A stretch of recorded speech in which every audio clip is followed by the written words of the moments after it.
Hi, ನಾನು Sandeep from tech in Kannada. ಇತ್ತೀಚಿನ ದಿನಗಳಲ್ಲಿ ಯಾರೇ ಮೊಬೈಲ್ ತೊಗೊಬೇಕು ಅಂತ ಅಂದರೆ ಅದರಲ್ಲಿ ಕ್ಯಾಮ್ರಾ ಚೆನ್ನಾಗಿದೆಯಲ್ವ ಅಂತ ಮೊದಲು ನೋಡ್ತಾರೆ.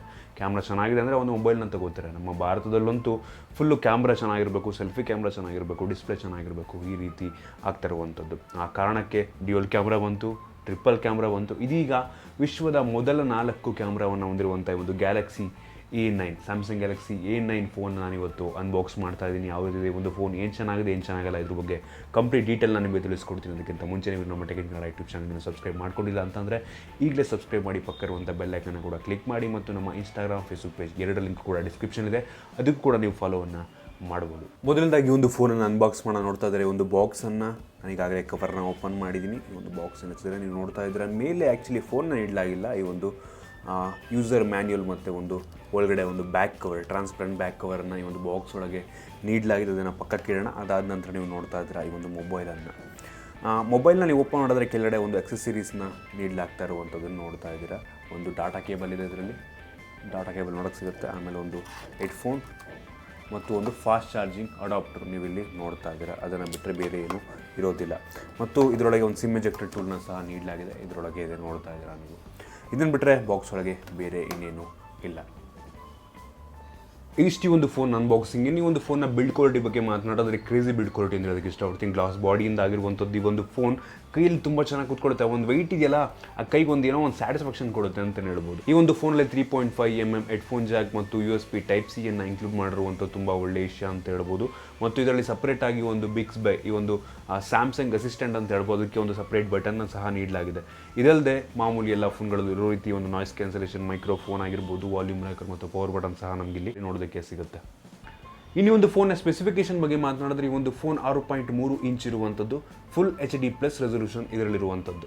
ಇದರಲ್ಲಿ ಅಮೋಲ್ಡ್ ಡಿಸ್ಪ್ಲೇ ಕೂಡ ಇರುವಂಥದ್ದು. ನಮಗೆಲ್ಲ ಗೊತ್ತಿರೋ ಹಾಗೆ ಸ್ಯಾಮ್ಸಂಗ್ನ ಅಮೋಲ್ಡ್ ಡಿಸ್ಪ್ಲೇಗಳು ತುಂಬ ಒಳ್ಳೆ ಶಾರ್ಪ್ನೆಸ್ ಇರುತ್ತೆ, ಕಲರ್ ಆ್ಯಕ್ಯುರಸಿ ಚೆನ್ನಾಗಿರುತ್ತೆ. ಅದರಿಂದ ಅಮೋಲ್ಡ್ ಡಿಸ್ಪ್ಲೇ ಈ ಒಂದು ಸ್ಯಾಮ್ಸಂಗ್ ತುಂಬ ಚೆನ್ನಾಗಿದೆ ಅಂತ ನಾನು ಹೇಳೋದಕ್ಕೆ ಇಷ್ಟಪಡ್ತೀನಿ. ಇನ್ನು ಈ ಒಂದು ಫೋನ್ 2 ವೇರಿಯಂಟಲ್ಲಿ ಲಾಂಚ್ ಆಗ್ತಿರುವಂಥದ್ದು. ನಮ್ಮ ಇಂಡಿಯಾದಲ್ಲಿ 6GB ರ್ಯಾಮ್ ಮತ್ತು 128GB ಇಂಟರ್ನಲ್ ಮೆಮೊರಿ ಮತ್ತು 8GB ರ್ಯಾಮ್ ಮತ್ತು 128GB ಇಂಟರ್ನಲ್ ಮೆಮೊರಿ ಇರುವಂಥದ್ದು. ಇದರಲ್ಲಿ ನನ್ನ ಹತ್ರ ಇರುವಂಥದ್ದು 6GB ರ್ಯಾಮ್ ಇರುವಂಥ ಒಂದು ಫೋನ್. ಮತ್ತು ಇದರಲ್ಲಿರುವಂಥ ಪ್ರೊಸೆಸರ್ ಬಗ್ಗೆ ಮಾತನಾಡಿದ್ರೆ ಸ್ನ್ಯಾಪ್ಡ್ರ್ಯಾಗನ್ 660 ಪ್ರೊಸೆಸರ್ ಇರುವಂಥದ್ದು ಮತ್ತು ಅಡ್ರಿನೋ 512 GPU ಸಹ ಇದರಲ್ಲಿದೆ. ಇದೊಂದು ರೀತಿ ಒಳ್ಳೆಯ ವಿಷಯ ಅಂತ ಹೇಳ್ಬೋದು. ಆದರೆ ಈ ಒಂದು ಪ್ರೈಸ್ ಪಾಯಿಂಟಿಗಲ್ಲ, ಇದನ್ನು ನಾನು ಮುಂದೆ ಹೇಳ್ತೀನಿ ಏನಕ್ಕೆ ಈ ಒಂದು ಪ್ರೈಸ್ ಪಾಯಿಂಟ್ಗೆ ತುಂಬ ಸಣ್ಣ ಪ್ರೊಸೆಸರ್ ಆಗಿದೆ, ತುಂಬ ಕಮ್ಮಿ ಪ್ರೊಸೆಸರ್ ನೀಡಲಾಗಿದೆ ಅಂತ ಕೊನೆಗೆ ಹೇಳ್ತೀನಿ ನಾನು. ಇನ್ನೂ ಒಂದು ಫೋನ್ನ ಸೆಂಟರ್ ಆಫ್ ಅಟ್ರಾಕ್ಷನ್ ಆಗಿರುವಂಥ ಒಂದು ಕ್ಯಾಮ್ರಾ ಬಗ್ಗೆ ಮಾತನಾಡೋಣ. ಇದು ವಿಶ್ವದ ಮೊದಲ 4 ಕ್ಯಾಮ್ರಾ ಹೊಂದಿರುವಂಥ ಫೋನ್ ಆಗಿರುವಂಥದ್ದು. ಇದರಲ್ಲಿ 4 ಸೆನ್ಸಾರ್ ಇದೆ. ಅದರಲ್ಲಿ ಪ್ರೈಮರಿ ಸೆನ್ಸಾರ್ ಆಗಿರುವಂಥದ್ದು 24 ಮೆಗಾಪಿಕ್ಸೆಲ್, ಇದು ಪ್ರೈಮರಿ ಕ್ಯಾಮ್ರಾ. ಅದಾದ ನಂತರ ಎರಡನೇದಾಗಿ 8 ಮೆಗಾಪಿಕ್ಸೆಲ್ ಹೊಂದಿರುವಂಥ ಅಲ್ಟ್ರಾ ವೈಡ್ ಆ್ಯಂಗಲ್, ನಿಮಗೆ wide angle camera wide angle lens ನಿಮಗೆ ಇದರಲ್ಲಿ ಸಿಗುತ್ತೆ, ನೀವು ನೋಡ್ತಾ ಇದ್ರೆ ಅದನ್ನು.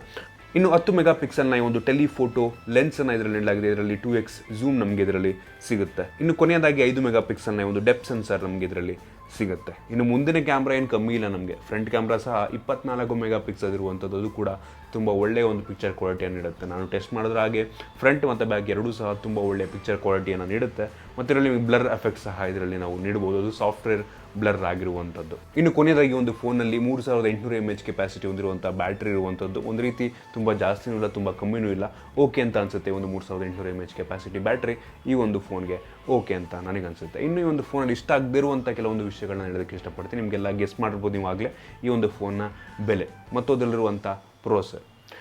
ಈ ಒಂದು 6GB ರ್ಯಾಮ್ ಮತ್ತು 128GB ಇಂಟರ್ನಲ್ ಮೆಮೊರಿ ಅಂತ ಫೋನ್ಗೆ 37,000 ರೂಪಾಯಿ ಆಗುತ್ತೆ. ಮತ್ತು 8GB ರ್ಯಾಮ್ ಮತ್ತು 128GB ವರ್ಷನ್ಗೆ ಹತ್ತಿರ 40,000 ರೂಪಾಯಿ ಆಗುತ್ತೆ. ಈ ಒಂದು 37,000 ರೂಪಾಯಿ ಇರುವಂಥ ರೇಂಜಿನ ಫೋನಲ್ಲಿ ಸ್ನ್ಯಾಪ್ಡ್ರ್ಯಾಗನ್ 660 ಇರುವಂಥದ್ದು ನನ್ನ ಪ್ರಕಾರ ಸ್ವಲ್ಪ ಇನ್ನೊಂಚೂರು ಅಟ್ಲೀಸ್ಟು ಸ್ನ್ಯಾಪ್ಡ್ರ್ಯಾಗನ್ 835 ಅಥವಾ 40 ನೀಡಿದರೆ ತುಂಬ ಚೆನ್ನಾಗಿರ್ತಿತ್ತು ಅಂತ ನನಗನ್ಸುತ್ತೆ. ಅಟ್ಲೀಸ್ಟ್ ಒಂದು ಹೈ ಎಂಡ್ ಪ್ರೊಸೆಸರ್ನ ಹಾಕಬೇಕಿತ್ತು ಅಂತ ಅನಿಸುತ್ತೆ. ಬಟ್ ಇದು ಸ್ಯಾಮ್ಸಂಗ್ನ ಒಂದು ಮಿಡ್ ಎಂಡ್ ಫೋನ್ ಅಂತ ಹೇಳೋದಕ್ಕೆ ಇಷ್ಟಪಡ್ತೀನಿ. ಸ್ನ್ಯಾಪ್ಡ್ರ್ಯಾಗನ್ 660 ಸ್ವಲ್ಪ ಕಮ್ಮಿ ಪವರ್ ಇರುವಂಥ ಪ್ರೊಸೆಸರು. ಬಟ್ ಇದರಲ್ಲಿರುವಂಥ ನಾವೇನು ಬೆಲೆ ದುಡ್ಡು ಇಷ್ಟು ಕೊಡಬೇಕು ಅಂತಂದರೆ ಈ ಒಂದು ಸ್ಯಾಮ್ಸಂಗ್ ಬ್ರ್ಯಾಂಡಿಗೆ, ಈ ಒಂದು ಡಿಸೈನಿಗೆ ಮತ್ತು ಇದರಲ್ಲಿರುವಂಥ ಕ್ಯಾಮ್ರಾಗೆ, ಡಿಸ್ಪ್ಲೇಗೆ, ಇದಿಷ್ಟಕ್ಕೆ ನಾವು ದುಡ್ಡು ಕೊಡಬೇಕಾಗತ್ತೆ.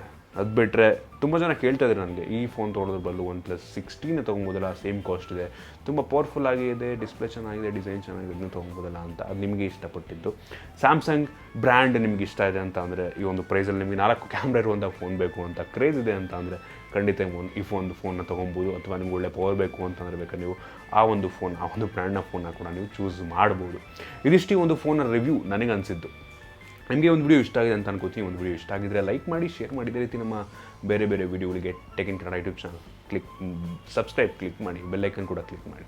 ಮತ್ತು ಇನ್ಸ್ಟಾಗ್ರಾಮ್, ಫೇಸ್ಬುಕ್ ಪೇಜ್ ಎಲ್ಲ ಲಿಂಕ್ ಡಿಸ್ಕ್ರಿಪ್ಷನ್ ಇದೆ, ಫಾಲೋ ಮಾಡಿ. ಸಿಗೋಣ ಇನ್ನೊಂದು ವಿಡಿಯೋದಲ್ಲಿ. ಬಾಯ್.